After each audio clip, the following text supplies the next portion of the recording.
Emily Mallory of Emily's Papercrafts. Thanks so much for joining me today. I want to show you how to create a very simple and easy origami flower that is my go-to whenever I need a flower. Let's get started. To make a single flower, you're going to need 5 squares of paper. Today I am using 5 centimeter squares, or you can use the 7.5 centimeters. So for an inch conversion, this is roughly 2 inches, so 5 centimeters is roughly 2 inches, and then 7.5 centimeters is roughly 3 inches. If you want to make this flower even bigger, you can go up to 4 inches. However, after about 4 inches, the final project of the flower looks a little bit more open and spacious than I prefer my flowers to look. But again, that's a personal choice, personal decision. So if you want bigger flowers and you're okay with more space, go for it. I don't recommend going much below 2 inches or that 5 centimeter mark because it just gets so little to work with. You're also going to need some tacky glue and some clothespins. I found clothespins to work really well when using the smaller paper. However, paper clips, plastic coated paper clips, work amazingly well with the larger 7.5 centimeters or the 3 inch square paper. And then you'll also need a pipe cleaner or some florist's wire.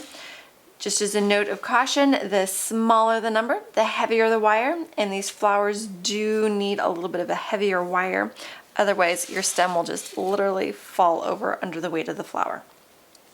Okay, so for our first square, you're going to want to see the white side, so the side that you don't want to see when you're all done. I'm going to take that bottom point and fold it to the top to take your square down to a triangle. And now whatever we do on one side, we're going to do to the other side. So we're going to take our triangle and fold it down to a square. So we're going to take the side point and fold it up to the top point. Try to line it up as best as possible. And then we're going to take the other side and fold it to the top as well. So creating a smaller square. Then we're going to unfold back out to our larger triangle.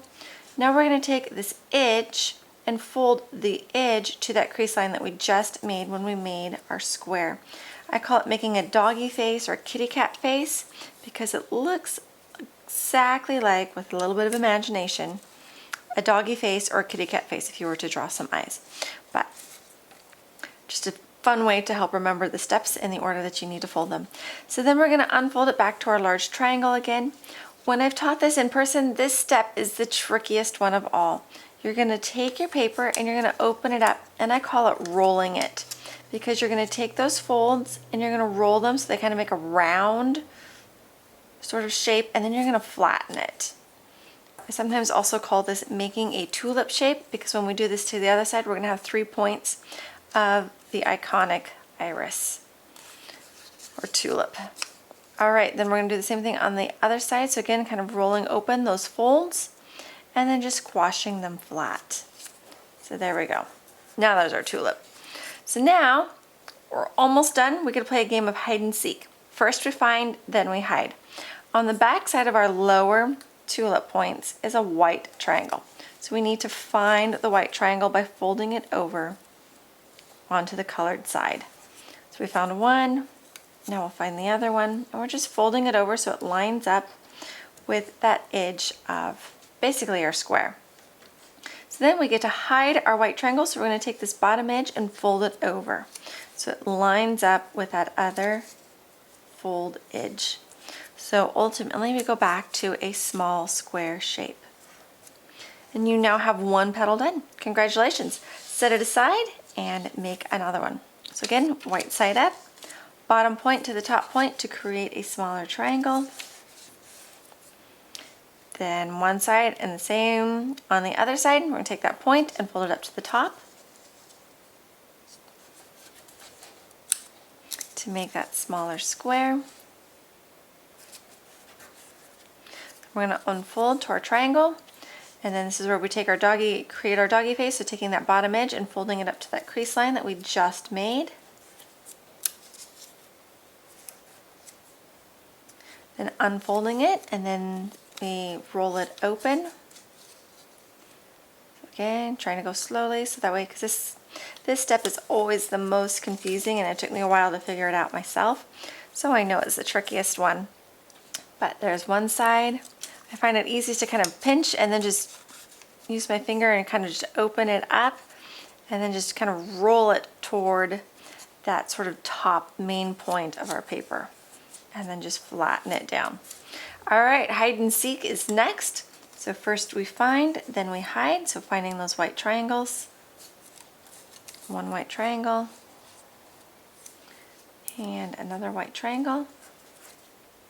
And then we're going to hide them, so we're just folding them over so they hide exactly.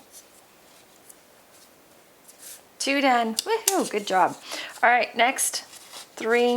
This is usually about the point where in class, if I was able to be in person doing in-class teachings, this would be where you would most likely have the steps memorized. So we did our square down to our triangle, then one side to the other side to make our smaller square.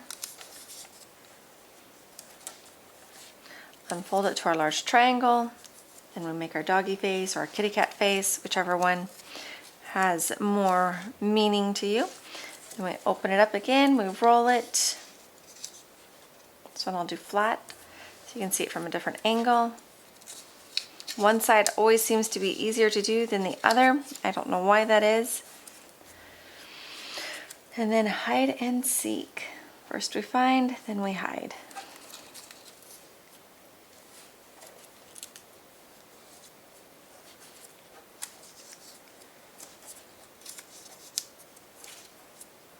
All right, 3 done, 2 more to go.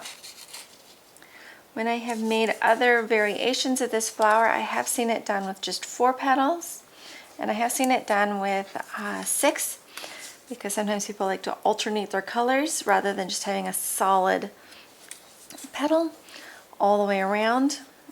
I have noticed after about 6 individual petals, the shape of the finished flower changes. So the points of the petal no longer fold or point upward, they actually start becoming more flat.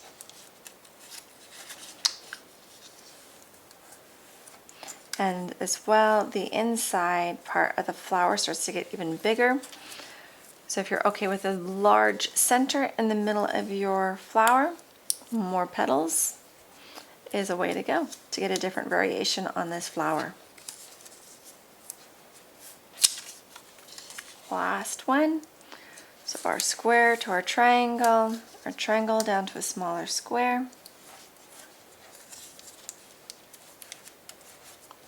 Open it up, doggy face. Unfold it, back to our triangle. We roll it to our tulip.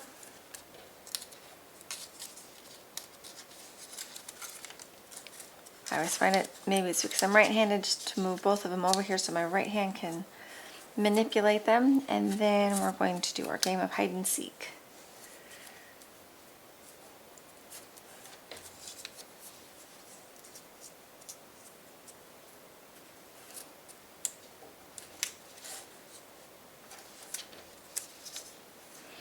Okay, now that we have all 5 petals done, we're going to need our tacky glue. Think of your tacky glue as not necessarily a liquid glue, but rather like a glue stick. So we're going to put a little bit of glue on this side, and then we're going to roll it over so it meets up with that side. You do not want glue on both sides, most likely, unless you do such a thin little layer of glue. So a little bit of glue goes a long way. So we're just going to take that one side that's got the glue, and I call it rolling it over, because you don't actually want to fold your flower petal, because it will totally change the shape of your finished flower. And then we're just going to set it aside to dry. If you are using paper clips, you can just paper clip right over the top of it or from the side. Again, try not to crease where it's rounded here on mine, because it'll change the shape of your petal. You can also just paper clip the one sets of paper that have the glue, but that's a little bit more challenging. It can be done, but make sure you use the plastic coated paper clips, because the plain metal ones will rip your paper when you pull them out from your flower. So again, putting a little bit of glue on one side and then just rolling it over and lining it up. And a little clothespin.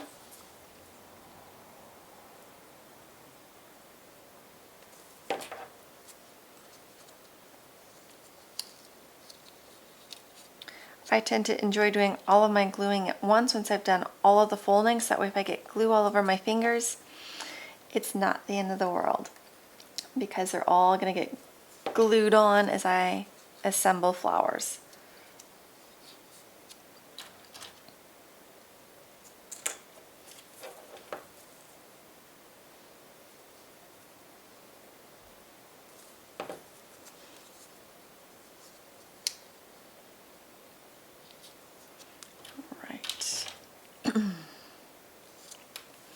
So now that we've got those dry, I'm going to live dangerously here and go ahead and pull mine apart.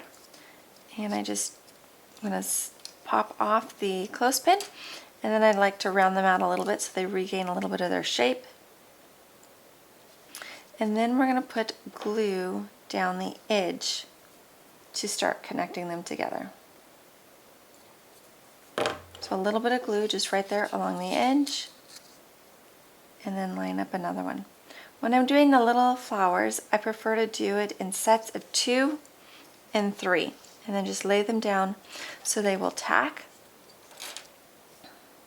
If you're using the larger paper, so 7.5 centimeters or 3 inches, you can glue all the petals together if you're paper clipping them. So then a little bit of glue along the side. I always like to build on the biggest. I don't know why, I just find it's a little bit easier to be able to balance everything that way.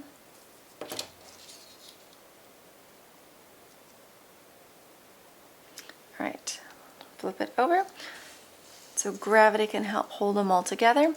I'm going to switch to a set that I made ahead of time so they're already dry. Otherwise you'll need to set yours aside for a few minutes to let them tack. And then if you're, again, using the littler paper, you're going to put more glue to connect the 3 to the 2. If you're using the larger paper, you don't necessarily have to stop. You can just glue all of them together by connecting paper clips to the edges of the petals and holding them together. I'll hold this here for a few seconds so it'll tack, but our flower is done. As you're gluing them, don't worry about what the bottom side looks like. I know it'd be kind of fun to squish them all to a nice point, but then it's really, really hard to get a stem in there. Besides that, no one's going to turn your flower over to look at the bottom side. It's going to be more important that the top side looks beautiful. All right, so then I recently discovered pipe cleaners, and they're really, really easy because you can just stick them inside of one of the petals, and then oh, maybe I'm being a little bit too hasty here with my, oh, and I got it right up through the middle. If you go right up through the middle, you'll be able to see your stem. I like to hide my stem so it looks like it's a little bit more put together, more carefully. Then let me see, I'm trying to go right inside of one of the petals, which is another reason why I don't worry too much about what the bottom of my flower looks like. All right, there you go. We have a finished flower. Again, you can use a larger piece of paper. Let me put this guy down so it can finish tacking.